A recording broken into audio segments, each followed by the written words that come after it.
안녕하세요. 올랜도 캠입니다. 오늘 또 시황 분석과 더불어서 종목 분석해보는 시간을 갖도록 하겠습니다. 자, 제가 저번 주에 일단 시황 방송 주간 시황 할 때 말씀드렸던 내용이 있죠. 그래서 내가 사고 싶을 때 단기 고점일 수가 있다 이렇게 말씀을 드렸고 6주 연속 상승 후에 다음 주에 조정 오나 저 그렇게 말씀을 드렸죠. 지금 장세가 많이 올라왔다는 겁니다. 결론적으로. 자, 많이 올라와서 우리가 좀 조정받고 있다. 자, 그런 개념으로 한번 접근해보자 이렇게 말씀을 드립니다. 자, 그래서 먼저 주봉 차트 하나 보시게 되면 이런 모양이 되고 있죠. 지금 이제 6주 연속 상승했다 이렇게 말씀드렸습니다. 하나, 둘, 셋, 넷, 다섯, 6개. 그 다음에 6개 상승한 후에 약간 일단 지금 이제 영망치가 나타나고 있죠. 그래서 조정이 자연스러운 조정이다 이렇게 볼 수도 있겠습니다. 기술적으로 보면.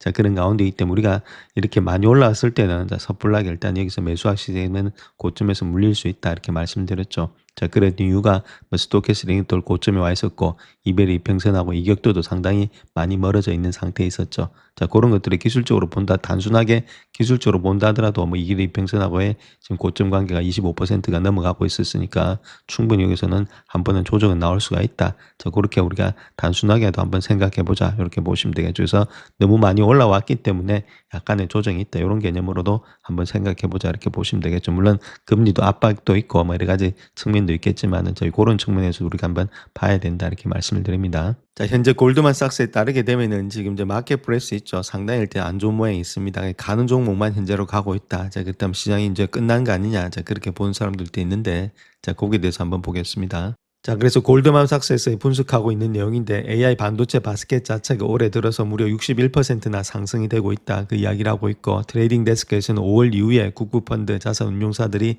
이 시장의 상승상에 몰려드는 것을 목격하고 있다. 자, 추격 매수가 들어오고 있다. 그 이야기를 하고 있는 거죠. 자, 이는 AI 관련된 모든 분야에 집중된 명백한 모멘텀의 추격전이 되고 있는데 자, 손실 종목을 팔고 수익 종목을 사는 과정을 반복하는 것이 되고 있다 이렇게 말하고 있습니다. 차트상으로도 여전히 시장의 흐름은 좀 불안정하지만은 여러 투자자들의 시장의 흐름을 놓치지 않고 있는 것은 분명하다. 매도하고 싶은 유익에 들겠지만은 이러한 상승세는 거스르지 말아야 된다. 그 이야기를 하고 있죠. 자, 지금 시점에서는 최소한의 추종적인 관망세를 유지하는 것이 좋다. 이렇게 생각이 되고 있고, 자, 하락세가 매우 얕고 빠르게 진행되었는데, 장기 투자자들에게 매수 기회를 포착하는 그런 준비가 되고 있다. 이렇게 말하고 있죠. 그래서 주가가 올라가서 지금 조정 주간이기 때문에 짧다는 겁니다. 조정 자체가 길지가 않다. 그 이야기를 하고 있죠. 그렇기 때문에 짧을 때는 조금씩 분할 매수 관점에서 들어가야 되지 않나. 그렇게 골드만삭스에서도 이야기를 하고 있습니다. 자, 그래서 S&P 500이 한 주 동안에 0.1% 상승했고 다우는 0.15%, 나스닥 100은 0.32% 하락했죠. 미드캡이라든지 스몰캡 이런 것들은 좀 더 많이 하락했다. 아무래도 금리가 많이 올라가니까 자, 그런 영향을 많이 받았던 것이 자, 소형주 중심으로서 영향을 많이 받았다. 자, 그럼에도 불구하고 올해 1월 1일부터 시작해서 YTD 기준으로서는 아직까지 상승세가 계속해서 되고 있는데 특별히 나스닥 100이 훨씬 더 많이 상승세가 되고 있죠. 15.43%에서 나스닥이 지금 장을 주도하고 있다. 자, 이렇게 우리가 보실 수가 있겠습니다. 한 주 동안 맵을 보시게 되면 아무래도 증시 자체에서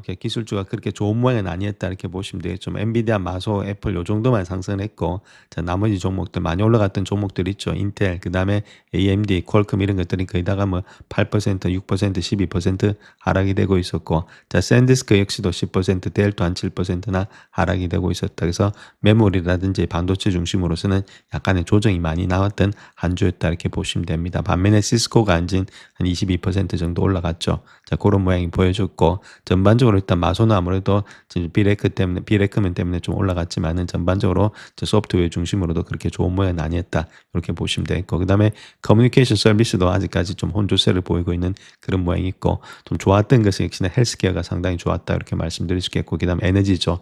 그래서 다우가 조금은 선방을 해줬던 한 주가 되지 않았나. 자, 그렇게 보여지고 있습니다. 자, 그다음 또 하루 동안의 퍼포먼스 한번 보겠습니다. 가장 많이 갔던 것이 에너지가 한 5% 정도 뛰었죠. 그다음 나머지는 많이 하락을 했는데 11개 섹터 중에서 7개가 하락을 했으니까 좀 하락세가 되고 있다. 이렇게 보시면 되겠고 특별히 이 안에서 컨슈머 디펜스라든지 헬스케어 있죠. 그러니까 경기 방어주 중심으로 상승을 했다. 자, 그럴 때는 원래는 기술주가 하락되는데 기술주는 그래도 상승이 되고 있다. 이렇게 보시면 되죠. 그만큼의 기술주가 강한 모양 모양을 보여주고 있는 것이 이번 시장이다. 자, 그렇게 보시면 되겠습니다. 자, 그 다음 또 가치주하고 성장주 한번 보겠습니다. 가치주 자체가 0.48% 하락을 했고 성장주는 조금 더 상승했죠. 그만큼 일단은 성장주가 더 빠르게 가고 있다. YTD 기준으로서도 성장주가 조금 더 2배 이상 상승이 되고 있다. 이렇게 보시면 되겠고, 자, 이번 주에 글로벌 마켓에서 가장 많이 하락했던 주식들은 이머징 마켓 한국 시장이 좀 많이 하락을 했죠. 한 4.24% 정도 하락이 됐고, 월드 에코티 전체적으로 시장도 한 0.84%가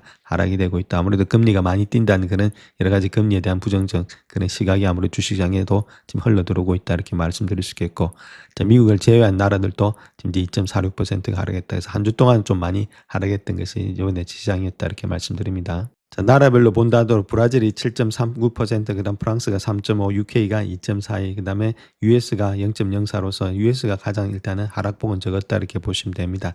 자, 재팬이 1.25% 전반적으로 다 하락을 했는데, 자, 미국이 선방을 잘했다 이렇게 보시면 되겠고, 20년물 금리 자체를 본다면 마이너스 2.81%로서 아직까지 하락이 되고 있죠. 자, 그런 가운데 그 국채가 지금 이제 하락이 되고 있다는 말은 국채 가격이 하락이 되고 있다는 거죠. 20년물 TLT니까 국채 가격이 하락이 되고 있다는 말은 계속해서 금리가 뛰고 있다는 이야기입니다. 그만큼 금리가 많이 뛰면서 아무래도 국채 가격이 하락이 되고 있죠. 그래서 TLT 이런 것들은 우리가 아직까지는 우리가 조심해서 좀 투자를 해야 될 때, 금리가 그렇게 내려가지가 않습니다. 금리가 내려가야만이 아무래도 국채 가격이 올라가는데, 자, 그렇게 될 가능성보다는 금리가 계속 올라갈 가능성이 좀 많이 있죠.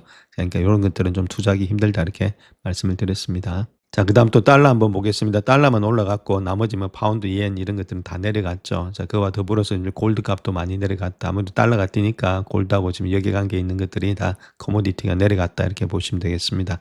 그래서 아무래도 시장이 조금은 불안하니까 달러 쪽으로 좀 수요가 모이고 있다 이렇게 말씀드립니다. 자, 그래서 주봉 차트 하나 보시게 되면, 그렇다면 조정이 어디까지 오느냐 했을 때는 일단 1차적인 조정은 한 7,100 정도로 보고 있습니다. 거기 11선 정도 되고 있는데, 자, 그 정도로 봤을 때는 주가 자체가 주봉입니다. 주봉에서 본다면 고점 대비해서 한 5% 정도의 조정은 또 일어나지 않겠는가. 자, 그렇게도 볼 수가 있겠죠.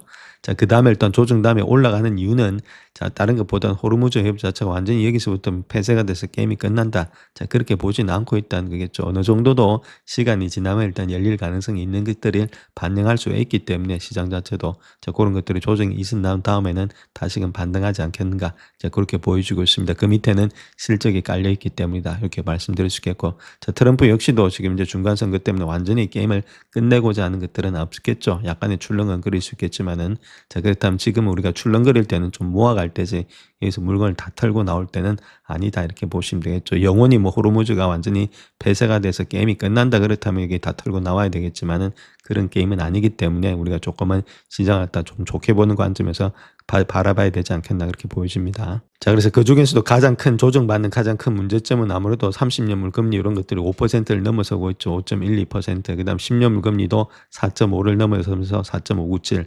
보통 보면 우리가 봐야 될 것이 10년물 금리가 4.5, 그다음에 이제 30년 금리가 5%를 넘어서게 되면은 주가는 달리기는 상당히 좀 힘든 모양이 있습니다.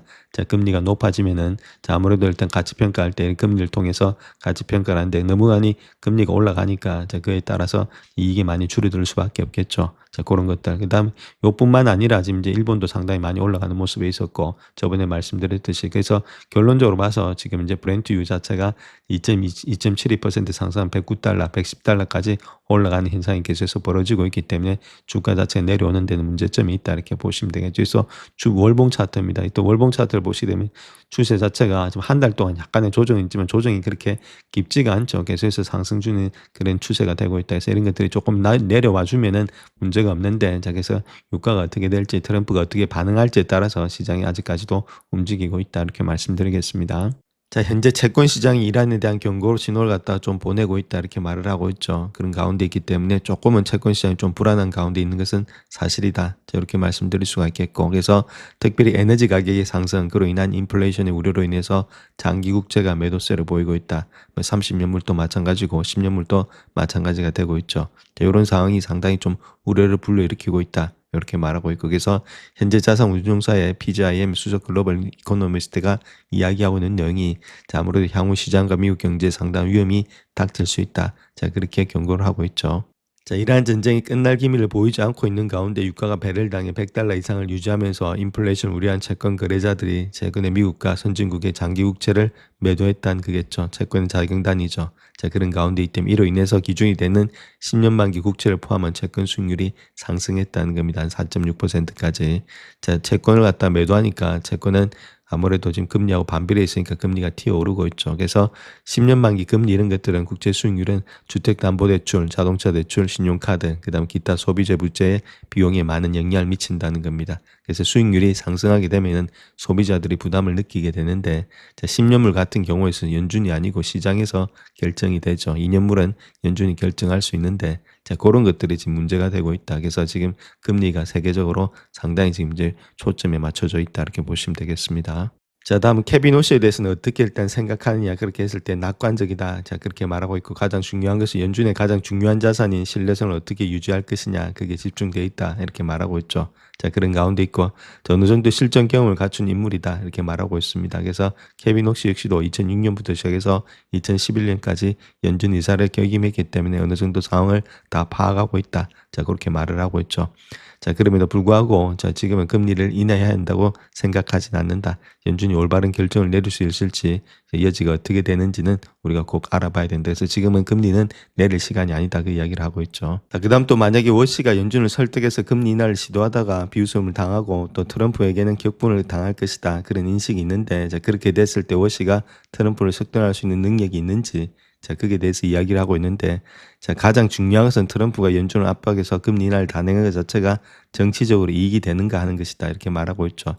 시장은 현재 연준이 올해 금리를 인하하기보다는 인상할 가능성이 높다고 보고 있다. 자, 그럴 만한 이유가 있다는 겁니다.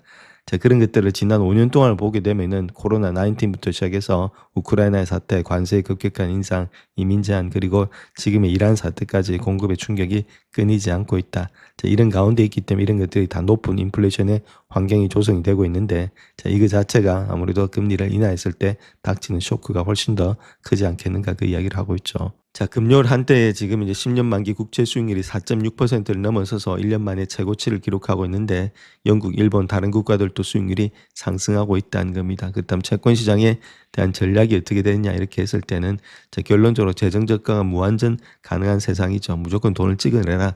내 표가 중요한 거지 나라가 중요한 게 아니다. 자, 그 뜻을 다 정치권들이 이야기를 하고 있죠. 자, 그런 가운데 있기 때문에 이를 해결하기 위해서 정치적인 의지가 전혀 없다는 겁니다. 표가 살아야 된다는 거죠. 당파가 살아야 되는 거지 나라가 필요한 게 아니다. 자, 그런 식으로 지금 이제 정치를 이끌어가고 있죠. 자, 거기다가 미국의 중앙은행은 금리 인상에 대해서도 유례 없이 주저하는 상황이다.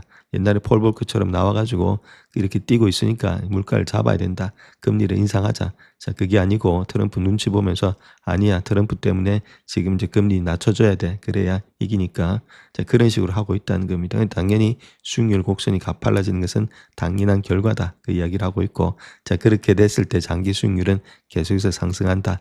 자, 그 이유를 투자자들, 즉 채권을 내가 투자하고 있는데, 자, 이렇게 완전히 회사 나라가 정클로 가고 있는데, 아무래도 감수할 수 있는 그런 위험과 인플레이션 위험에 대해서는 더 많은 돈을 내달라, 이자를 더 내달라, 그 이야기를 하고 있죠. 당연한 이야기겠죠. 그러니까 장기 수익률은 5% 이상을 뛰면서 가고 있다. 자, 그 이야기를 하고 있다는 겁니다. 자, 그런 가운데 있는데 지금 가장 중요한 것은 이런 추세가 계속돼서 10년물 만기 국채 수익률이 5% 이상으로 만약에 치솟는다는 30년물 금리가 아니고 10년물 금리를 이야기하고 있습니다. 자, 일단 재무장관 베센트가 나서가지고 나에게도 정책 수단이 있고 주저없이 사용할 거다. 자, 그렇게 말할 거라는 거죠. 그래서 재무장관은 국채 발행에 가중평균 만기를 갖다가 단축한다는 것들 짧게 가져가겠다.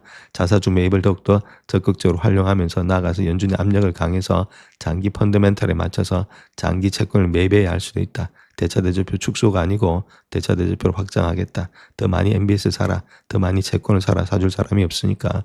자, 그렇게 되면은 금융의 의박이 된다는 거겠죠. 자, 그런 가운데 있기 때문에 정부가 인위적으로 금리를 낮춰서 부채 관리를 용이하게 하지만 저축자들에게는 결론은 피해를 주는 위험을 갖다가 수반하게 된다. 자, 그렇게 말하고 있죠. 그것이 채권 시장이 최종 목표라고 생각하고 있는데 여러 가지 이유로 5% 이상의 채권 수익률은 지속 가능하지 않기 때문이다. 자, 그렇게 밝히고 있습니다. 자, 그렇다면 향후 2달 동안에 지금 10년 만기 국채 수익률이 5%까지 오를 위험이 얼마나 크냐 이렇게 했을 때 가능성이 높다 그렇게 말하고 있고, 그래서 채권의 작용단들이 움직임이 시작되는 시점에 와 있다. 자, 영국에서는 이미 그런 현상이 나타나고 있다 이렇게 말하고 있습니다. 자, 미 정부는 채권 시장의 역학관계를 잘 알고 있기 때문에 금리 급등을 막는 방법을 정확히 알고 있는 매우 노련한 정부다. 자, 그래서 채권의 금리 인상을 억제하려는 시도는 그럼에도 불구하고 오래 가지는 못할 것이다. 그 이야기를 하고 있죠. 자, 그렇다면 이런 문제로 넘어가 보면은 어느 쪽도 사태를 갖다 악화시킬 우위를 갖다 점하지 않고 있다 생각하고는 있지만은, 그럼에도 불구하고 미국과 이란 모두 현실을 완전히 인지하지 못하고 있다 이렇게 말하고 있죠. 이란 정권 교체를 위해서 지상 침공 자체는 정치적, 경제적 비용 측면에서 트럼프에게 완전히 부담이 되죠. 그래서 지상에서 사상자 발생은 물론이고 이란의 호르무즈 해협과 홍해에서 비대칭적인 우위를 더욱더 강해서 무기할 것이 분명하기 때문이다. 자, 그렇게 말하고 있습니다. 자, 그런 가운데이기 때문에 지금 어느 쪽도 상대를 제압할 수 없다는 현실을 인정해야 된다. 자, 이렇게 말하고 있죠. 이것이 바로 교착 상태에 빠진 이유다. 자, 그렇게 말하고 있죠. 결론은 잘못된 전쟁을 하고 있다는 겁니다. 자, 협상을 신뢰할 수 있는 그런 제3자의 보증이 있어야 되는데, 자, 미국과 테헤란 사이에는 신뢰가 전혀 없다는 겁니다. 그 이유는 협상이 열릴 때마다 폭탄이 투하됐기 때문이다. 자, 그렇게 이야기를 하고 있죠. 근데 이러한 유형의 합의가 이루어지면 아마 한두 달 정도는 더 걸리지 않겠는가. 자, 그렇게 말할 수 있겠죠. 그래서 만약에 이 문제가 더 지속된다면 백악관은 감당할 수 없다. 그 이야기를 하고 있습니다. 그래서 앞으로 한 달 안에가 상당히 중요한 그런 시점이 될 것으로 보여지고 있다. 그렇게 밝히고 있습니다. 자, 그런데 중요한 건 한두 달 정도 더 지속된다면 경제적으로는 상당한 고통이다. 그렇게 말하고 있고, 방금 일단 텍사스에서 본 결과를 본다면 퍼미안 분지에다가 추가 생산량을 기대할 수 있는 최대치는 하루 25만 배럴 정도밖에 되지 않는다. 자, 그래서 호르무즈 협의 공급 부족량에 비하면 극히 미미한 수준이 되고 있다 이렇게 말하고 있죠. 자, 아무래도 일부 추산에 따르면 1억 배럴 정도의 원유가 부족할 수 있다는 겁니다. 매주에. 그럼 상황이 정말로 심각해지고 있다 이렇게 말하고 있죠. 자, 그런 가운데이기 때문에 빨리 풀어야 되는데, 자, 트럼프도 알고 있으니까 어떤 조치가 일어나지 않겠는가 그렇게 보고 있죠. 자, 또한 이란 자체가 현재로서 봉쇄로 인한 경제적인 압박을 얼마나 오래 견딜 수 있을 거냐. 자, 그렇게 물어봤더니, 자, 아무래도 권위주의 정권에 대해서는 최대한 경제적인 압박을 가했을 때는 서방 지도자들이 생각하는 민주주의 정권보다는 훨씬 더 오래 버틸 수 있다. 그렇게 이야기를 하고 있죠. 그래서 필요는 발명의 어머니이기 때문에 물물교환, 암호화폐, 달러 이외의 통화를 통해서 대금을 지급받는 그런 방법을 찾아낼 것이고, 결국은 고양이와 쥐의 싸움이 된다. 자, 그들의 위험은 생존과 질격되기 때문에 우리가 감지할 수 없는 방식으로 계속해서 급여를 받을 방법을 찾으려는 동기가 더욱더 강해진다. 그렇게 말하고 있죠. 그래서 봉쇄만으로는 이란 정권을 불리한 협상에서 굴복할 것이라는 주장이 돼서 매우 회의적이다. 이렇게 말하고 있죠. 이게 정확하게 말해주는 사람이 있어야 되는데, 옆에서 다 간신들이 있어서 말을 못 해주고 있기 때문에 이런 것들이 생겨나지 않나 그렇게 보여지고 있습니다. 자, 또 다른 선수 입장에서 본다면은 지금 모습에서 채권 시장이 움직이면 인플레이션이 여전히 문제가 되고 있고, 부채와 재정 적자도 중요하다 이렇게 말하고 있죠. 자, 영국에서 그런데 미국도 마찬가지입니다. 그래서 외국인이 많이 보유한 국채가 이제 자금 조달의 원천이 되고 있다는 점을 상기시켜주고 있는데, 장기 금리가 이제 통화 정책을 좌우하고 있다는 겁니다. 케빈 오시 총재의 잡기를 행운을 빌지만 여전히 주변 거시 경제 상황이 영향을 받는다. 그래서 미국의 채권 시장의 어려움 자체는 미국의 지속적인 재정난을 반영하기도 한다. 그렇게 이야기를 하고 있죠. 그래서 정부는 4월에 2,150억 달러 정도 예산 흑자를 기록했는데, 이는 세수입이 들어오는 그는 달이죠. 그래서 일반적으로 나타나는 현상입니다. 아무래도 일단은 4월 15일까지 우리가 세금을 납부해야 되니까. 자, 근데 2025년도 같은 달에 비해서 17%가 감소한 수치라는 겁니다. 적게 돈을 갖다가 이제 세금을 냈다 그 이야기를 하고 있죠. 자, 그럴 때 재정 문제는 여전히 심각한 상황이 되고 있다. 여기다가 지금 관세까지 벌었던 돈도 다 지금 뱉어내고 있죠. 자, 그런 것들. 자, 부채 이장 비용으로만 지금 지출된 970억 달러는 사회보장 다음으로 두 번째로 높은 지출 항목이 되고 있다. 이렇게 말을 하고 있죠. 그러니까 부채는 계속해서 늘어나니까 계속해서 국채를 찍어낼 수밖에 없다. 국채를 찍어내니까 국채 가격은 계속해서 떨어질 수밖에 없죠. 공급이 늘어나니까 국채 가격이 떨어지니까 금리는 올라갈 수밖에 없다. 자, 그렇게 되고 있는데, 자, 그것이 다른 것이 아니라 지속적인 재정난 이런 데서 나타나고 있다. 세금을 더 걷어들여야 되는데 세금을 더 깎아주니까 이런 현상들이 나타나고 있다. 이렇게 보시면 됩니다. 자, 그렇다면 현재 케빈 오시는 어떤 식으로 방향을 가져갈 거냐, 그게 문제인데, 만약에 금리 인하를 갖다 강하게 밀어붙인다면 결국은 가족 싸움으로서 번질 수밖에 없는 그런 입장이 되겠죠. 연준 자체가. 자, 그런데 그걸 우리가 봐야 될 것이 연준의 이사 시절부터 연준 정책에 대해서 공개적인 반대 의견을 표명에 이르기까지 워시를 오랫동안 지켜본 사람들은 그가 강력한 주장을 펼칠 것으로도 예상이 되고 있다. 자, 그렇게 이야기를 하고 있죠. 자, 그렇게 했을 때는 이제 완전히 싸움으로 번지면서 또 표대결이 일어나지 않나. 자, 그렇게 보여줄 수도 있겠죠. 자, 그래서 같이 일해왔던 사람들이 이야기하고 있는 내용은 그는 경제에 대해서 자신의 견해를 바탕으로 결정을 내린다. 즉 말해서 자기 스스로 결정을 내리는 것이 남의 말 듣는 사람 아니다. 그 이야기를 하고 있습니다. 금리 인하를 선호한 이유조차도 경제 구조적 변화에 대해서 그의 분석에 근거한 것이었다. 자, 그렇게 이야기를 하고 있죠. 자, 그럼에도 불구하고 지금은 인플레이션 문제가 있기 때문에 그러한 주장을 석달력 있게 펼칠 수 있을지는 의문스럽다. 그렇게 이야기를 하고 있죠. 아무래도 당분간은 좀 금리 인하보다는 지금 이제 아무래도 플랫으로 가다가 조금 시간이 지나는 것을 보는 것이 아니겠는가. 다들 그렇게 추측을 하고 있습니다. 자, 그다음 또 좀 다르게 보는 시각도 있는데 높은 유가 인플레이션이 사람들에게 스트레스를 주고 있지만 소비가 계속되는 한 경제는 괜찮다. 그 이야기를 하고 있죠. 자, 그런 이유는 이란 전쟁 영향이 지금까지는 미미했다는 겁니다. 그러니까 소비가 괜찮으니까 기업이 이게 실적이 꺾이지가 않고 있죠. 그러니까 주가는 더 갈 수 있다. 자, 그 이야기를 하고 있죠. 자, 그래서 현재 미국의 소비자 지출은 여전히 강세를 보이고 있고 소매 판매는 3개월 연속 증가했다. 4월에 신용카드 지출은 4%가 증가되고 있다. 이렇게 이야기를 하고 있죠. 소비자 지출의 안정과 인공지능 투자 덕분에 인플레이션이 3.8%에 달한다 하더라도 2분기에 GDP 성장률은 4%를 기록할 수 있을 것으로 보여지고 있다. 자, 특별히 K자형 경제를 본다면 부유한 미국인들은 번영하는 반면에 저소득 가격은 높은 유가 인플레이션으로 어려움을 겪는 모습을 보여주고 있다. 그래서 부유한 미국인들이 소비를 갖다 계속 하고 있기 때문에 소비에 큰 문제가 없다. 그 이야기를 하고 있습니다. 자, 그래서 경제학자 입장에서 본다 하더라도 미국의 소비자는 정말로 놀랍다 이렇게 말하고 있죠. 미국에서는 가게가 어떤 어려움에 직면한다 하더라도 소비 지출은 항상 견조한 모습을 보여주고 있다. 이런 것들. 그래서 안정적인 소비자 지출, 인공지능에 대한 기업 투자 급증으로 인해서 GDP로 알려진 공식 경제 지표를 기준으로 봤을 때 2분기에 역시도 견조한 성장이 나타난다. 그 이야기를 하고 있죠. 그래서 지금 애틀란타 GDP 나우의 예측 도구를 본다 하더라도 2분기 성장률이 4%. 자, 그래서 이런 것들은 올해 첫 3개월 동안에 2% 증가율의 2배에 해당하고 있다. 이렇게 말하고 있습니다. 그렇기 때문에 아무래도 소비는 계속해서 된다. 문제가 없다. 그 이야기를 하고 있죠. 자, 물론 인플레이션 자체가 지금 3년 만에 최고치인 3.8까지 치솟고 있고 앞으로도 더 높아질 가능성도 있다. 자, 그럼에도 불구하고 그 자체가 휘발유, 그다음 항공권처럼 눈에 띄는 가격을 제외하면 대부분의 상품, 그다음 서비스 가격은 전쟁 이후에 크게 오르지 않았다는 것들. 에너지 가격의 상승이 경제 전반에 영향을 미치려면은 시간이 걸린다는 겁니다. 자, 특별히 4월에는 미국인들이 온라인 쇼핑, 외식에는 많은 돈을 썼다는 겁니다. 인터넷 판매는 1% 이상 증가했고 외식 지출은 지난 3개월 동안 두 번째로 크게 늘어났다는 것들.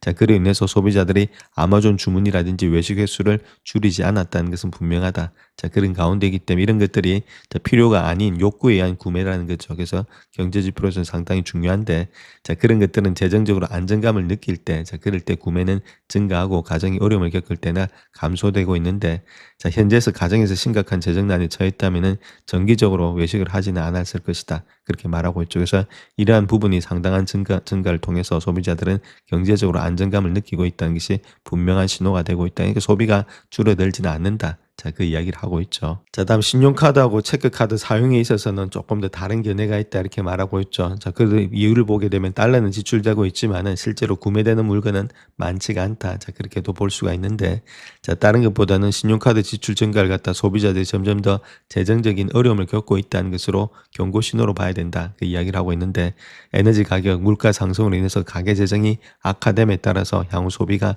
둔화될 가능성이 있다. 그렇게 시사하고 있죠. 그래서 더 많은 소비자들의 소비를 유지하기 위해서 저축과 신용에 의존하고 있다는 겁니다. 이러한 추세는 저소득 가구의 경우에서 더욱더 많아지고 있다. 이렇게 이야기를 하고 있죠. 그래서 이런 것들의 결론은 저소득 때문에 그렇게 일어나는 거 아니냐. 자, 그렇게도 보는 경향도 있죠. 그래서 결론은 일단 K자인 경제가 아니겠는가 그렇게 볼 수 있는데 뱅크 오브 아메리카에 따르면 저소득 가구가 더 많은 스트레스를 느끼고 지출을 줄이고 있다. 자, 그럼에도 불구하고 은행 예금 상태는 양호하고 신용카드 사용률도 안전한 수준이다. 자, 거기다가 세금 환급금의 절반 정도만 소비되었다 이렇게 말하고 있죠. 자, 가게는 또 단기적으로 지출을 뒷받침할 수 있는 어느 정도의 완충 장치를 가지고 있다 이렇게 말하고 있습니다.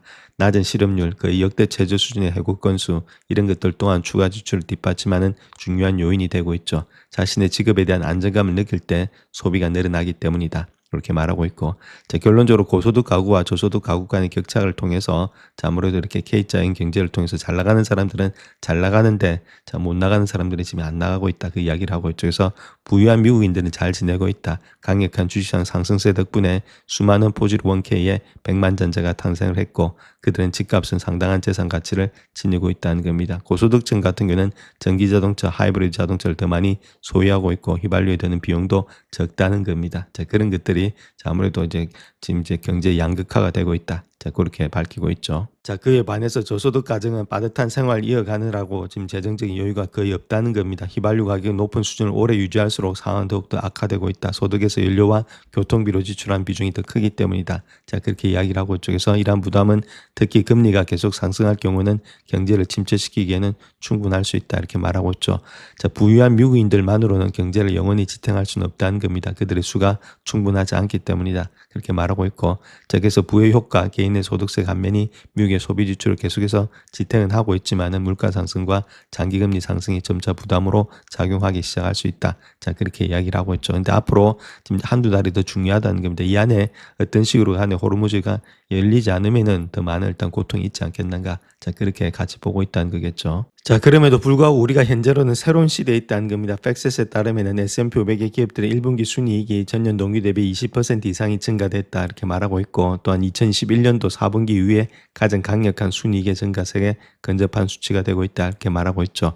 자, 견실한 실적 발표란 배경은 월가가 인공지능에 대한 강한 기대감을 뒷받침하고 있고 최근에 시장 회복세를 견인했다. 자, 그렇게 말하고 있습니다. 근데 이러한 상승세의 시작이 미국과 이란과의 전쟁이 조만간에 종식될 것이라는 기대감에서 비롯됐다는 거겠죠. 그래서 이란과 미국은 지난달에 휴전에 합의하면서 유가 상승의 압력을 완화했는데 아무래도 휴전이 생명 유지 장치에 의존하고 있다. 그렇게 말하면서 휴전이 점점 더 위태로워지고 있다. 그래서 지금은 뉴스가 차트보다 중요하다. 그렇게 말을 하고 있습니다. 그래서 헤드라인에 좌우되는 세상이기 때문에 헤드라인에 따라서 시장이 움직이고 있다. 그렇게 이야기를 하고 있죠. 자, 그런 가운데이기 때문에 우리가 지금은 봐야 될 것은 좀 뉴스에 더욱더 많은 관심을 좀 가져야 된다. 특별히 트럼프의 소셜미디어다. 그렇게 밝히고 있습니다. 자, 그래서 현재 시장을 볼 것 같으면 전 세계적으로 강세장이 여전히 지속되고 있다는 것들, 그 수명은 이제 막 시작 단계에 불과할 수도 있다. 그렇게 주장을 하고 있죠. 자, 이런 것도 인공지능 때문인데, 자, 아무래도 이런 것들을 통해서 주가 하락 시 매수하는 것이 가장 유리하다. 자, 그 이야기를 하고 있습니다. 그래서 특별히 또 백악관에서 나오는 일일 뉴스가 이렇게까지 집적하는 시장은 전례 없었다. 자, 그 이야기를 하고 있죠. 자, 결론적으로 봐서 이런 것들 때문에 기관들이 지금 전반적으로 너무 공격적으로 매도하는 것을 끓이는 현상으로 이어지고 있다. 이렇게 말하고 있습니다. 이렇기 때문에 좀 빠지면은 계속해서 매수세가 들어오고 있는 것이 현재 모습이다. 그 이야기를 하고 있죠. 자, 다음 여름철에 주가 폭락을 두려워하지 말라. 그렇게 이야기를 하고 있고, 시장 역사를 보면은 봄철에 대규모 상승세는 함정이 아니었다. 자, 그렇게 이야기를 하고 있죠. 자, 그래서 그 이유를 보게 되면은 지금 이제 시장 자체가 올 여름에 발생했을 것으로 예상되는 수익의 일부를 빌려온 것이라고 생각한다. 이렇게 말하고 있죠. 그렇다면은 시장이 아무래도 당신의 생각을 뒷받침해 줄 수 있다.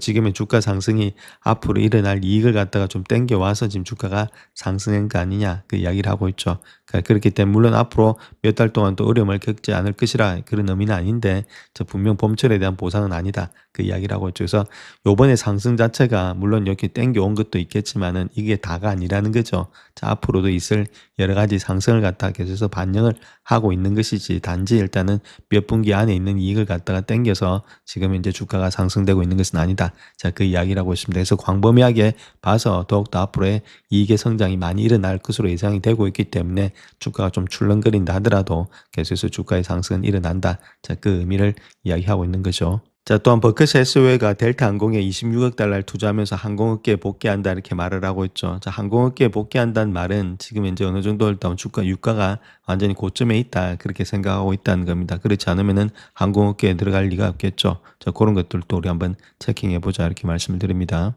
자, 그래서 13F 3월 말 기준의 공시에 따르게 되면은 14번째로 큰 보유 종목이 되고 있는 것이 델타다 이렇게 보시면 되겠죠. 델타가 그만큼 실적이 나쁘지가 않음에도 불구하고 유가 자체가 올라가므로 주가가 떨어졌죠. 자, 그렇다면 주가가 많이 빠졌을 때 사가지고 이제부터는 앞으로 본다면 몇 개월 안에는 충분히 유가가 재정비가 될 것이다. 자, 그럴 땐 주가가 뛸 수 있으니까 이런 때 많이 빠졌을 때 좀 산 것이 아니겠는가. 자, 그렇게 볼 수 있겠죠. 그래서 이런 건 뭐 사우스 웨스트 마찬가지입니다. 델타 이런 것들은 좀 기다리면은 좀 반등이 되면서 올라가지 않겠나. 자, 그렇게 보여집니다. 자, 그래서 탑10 홀딩스가 있는데 자, 그거 한번 보시면 애플이 뭐 그대로 갖고 있습니다. 가장 많이 가지고 있죠. 57.8% 뭐 이런 것들은 충분히 우리가 가져갈 만하고 그다음에 다른 것들 다 배당이 나오니까 배당 수익률이 엄청나다 이렇게 보시면 됩니다.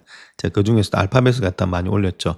224%나 들어가고 있고 쉐보론을 일단은 매도했고 자, 쉐보론 매도했다는 말은 자, 아무래도 지금 현재 유가가 좀 내려가지 않겠는가 자, 그렇게 보고 있겠죠. 그리고 이런 것들이 델타가 들어간 이유하고 좀 비슷하게 맞물리고 있다 이렇게 보시면 되겠고 중요한 거는 자, 알파벳, 저런 애플 이런 것들 우리도 계속해서 들고 가야 될 종목 중들의 하나가 되고 있다 이렇게 말씀을 드립니다. 자, 다음 광학 관련 기업들이 많이 급성장하고 있는데 가장 빠르게 성장하는 기술 분야 중에 하나가 되고 있죠. 자, 그렇게 했을 때 투자자들이 광전자 공학이라든지 포토리소그래피 관련된 기업에 투자하는 새로운 ETF에 대해서 자금을 쏟아붓고 있는데 그 어떤 ETF가 있는지 거기에 대해서 한번 살펴보겠습니다. 자, 그 펀드 이름은 고르기 펀드인데 이달 초에 고르기 리소그래피라든지 반도체 광자 ETF를 출시했다 이렇게 말하고 있죠. 그래서 광연결 관련 주식들이 최고의 성과를 내는 종목 중에 하나가 되고 있는데 자, 광학 반도체 분야에서 15개 기업의 예상 매출의 성장률이 2028년도까지 19.5에서 192.7%에 이르게 되고 있다. 그래서 우리가 광 쪽에나 아무래도 반도체 분야 쪽에 계속해서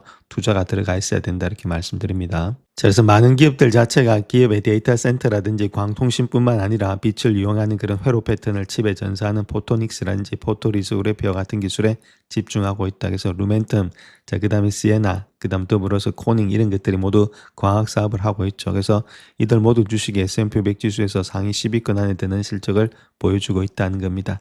자, 그런 가운데 있고 그래서 광학 분야에 특화된 새로운 ETF가 출시가 되고 있는데 그것이 고르기 펀드다 이렇게 말하고 있습니다. 이런 것들이 아무래도 리소그래피라든지 반도체 포토닉스 ETF 이런 것들을 선보이고 있는데 EUV 펀드 설명에 따르면 이 펀드는 포트폴리오의 최소 80%를 극자외선 리소그래피라든지 관련 반도체 제조, 그다음 금사 도구를 포함한 광자, 광기반의 기술 개발, 배포 운영에 실질적으로 관여하는 기업에 투자하도록 적극적으로 운영이 되고 있다. 그래서 이런 것들 다 투자하시기 좀 힘든 거는 힘드신 분들은 아무래도 고르기 펀드 이런 것들도 좋지 않나 그렇게 생각이 들고 있습니다. 자, 그래서 그 주요 종목들 한번 보겠습니다. 앞으로 2년 동안의 CAGR 연평균 성장률이 어떻게 될 거냐 그렇게 했을 때 AXT 있죠. 요거 자체가 192%나 증가될 것으로 보여지고 있고 그 다음 에이바 요거 자체가 156%, 그 다음 루멘텀 자체가 56%나 증가된다. 크리도 역시도 40%, 브로드컴 역시도 36% 정도 증가된다 이렇게 보면 되겠죠. 마바이 테크놀로지도 32%, 그 다음에 타워 케미컨덕터리 32%, 엔비디아가 27%, 뭐 타이완 세마이컨덕터들이 24% 정도 되고 있죠. 시에나 22%. 그러니까 전반적으로 일단 연평균 성장률이 두 자리 숫자 이상으로 큰 폭으로 올라가고 있는 모습에 있는 것이 광 쪽이다 이렇게 보시면 되겠죠. 그래서 이런 것들 다 투자하지 못하신 분들 안에서는 고르기 펀드가 적당하지 않나 그렇게 생각을 하고 있습니다. 자, 그래서 그러한 전망치를 봤을 때는 S&P 500의 가중평균이 7.8%, S&P 500의 정보기술 부분이 19.1%와 상당히 많이 비교되고 있죠. 더 많이 일단 연평균 성장률이 늘어나고 있다 그 이야기를 하고 있고 지난 18개월 동안에 아무래도 집중적으로 분석해 종목이 저런 광 쪽이다 이렇게 말하고 있고 특별히 하이퍼스케일러 지출 비중이 높은 루멘텀과 시에나 모두 낙관적인 전망을 가지고 있다 그 이야기를 하고 있죠. 그래서 자본 지출이 향후 둔화될 것이라는 우려에도 불구하고 부품 가격은 그 둔화폭에 비해서 훨씬 더 크게 상승할 것으로 예상이 되고 있다. 그 이유는 데이터 센터에서 광 연결이 구리 기반 연결을 점차 대체하고 있기 때문이다. 그렇게 말하고 있죠. 그래서 또한 광회로 스위칭에 초점을 맞춘 새로운 네트워킹 기술이 인기를 얻고 있다. 이렇게 말하고 있고 자, 엔비디아의 호퍼에서 블랙웰 칩으로 지금 도약하는 그런 새로운 그래픽 처리 장치 제품군이 출시될 때마다 광학의 인터커넥트 성능과 비용이 한 단계씩 상승한다. 자, 그로 인해서 이러한 증가 추세는 아무래도 수요 증가를 지속시킬 수 있다. 그 이야기를 하고 있죠. 때문에 앞으로도 충분히 주가는 더 많이 갈 수 있다. 그 이야기를 하고 있습니다. 영상을 끝까지 시청해 주셔서 감사합니다. 영상이 도움이 되셨다면 구독과 좋아요 부탁드립니다. 감사합니다.